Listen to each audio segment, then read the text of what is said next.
Last night, Democratic Governor Gavin Newsom of California defeated a Trump-inspired recall effort by just a landslide margin.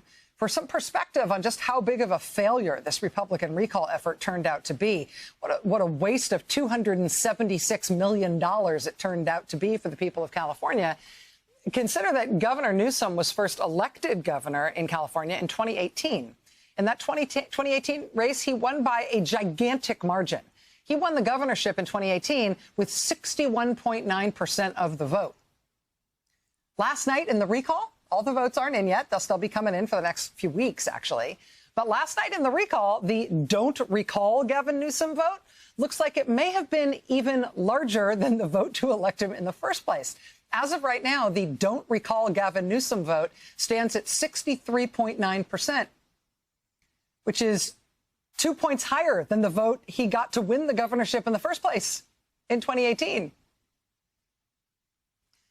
The Republicans' whole rationale for doing this recall is that they didn't really think California was truly a blue state. They thought surely it was just some kind of accident that Gavin Newsom became governor by a 24-point margin 3 years ago, and surely it was some kind of accident that Joe Biden won the presidential race there by almost 30 points last year. Surely Republicans believed that California had just kind of screwed that up, didn't really mean it. California would take back those votes if they just had the chance. Turns out California did not want to take that back. In fact, they feel more emphatically opposed to Republican options than ever. Keep asking, you guys. You'll keep finding out. Part of what the Republicans were banking on, I think, in terms of turning around political sentiment in California, was that they were absolutely sure that Californians really didn't want all these policies to try to stop the spread of COVID. Right? Don't we all agree that it's terrible to have these policies that people have to get vaccinated and that you have to wear masks to slow the spread of the virus, right? Y'all with me? Aren't these terrible policies? No, California does not agree with that.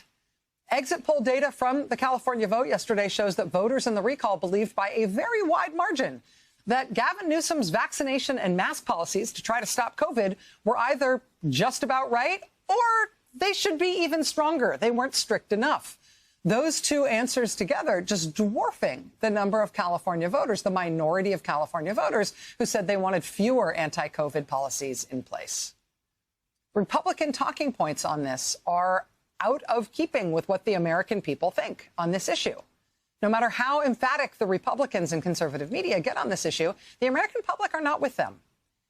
Those numbers from California jibe neatly with what we're seeing at the national level. For all the screaming about it from conservative media figures, Republican elected officials almost uniformly, the American people broadly favor the kinds of policies pursued by Gavin Newsom in California, the kinds of policies President Biden is pursuing nationally to try to get COVID under control. And there have been a whole raft of polls to this effect recently in the last week or two. But just look today at the new Ipsos Axios poll that's out today. Fully 60% of the country says they are specifically in support of the Biden administration's new requirement that businesses with over 100 employees need to require either vaccination or regular COVID testing for all their employees. It's got 60% support nationwide, even with all the conservative media and all Republican politicians screaming about that for a week now, that it's the end of the world. The country's in favor of it.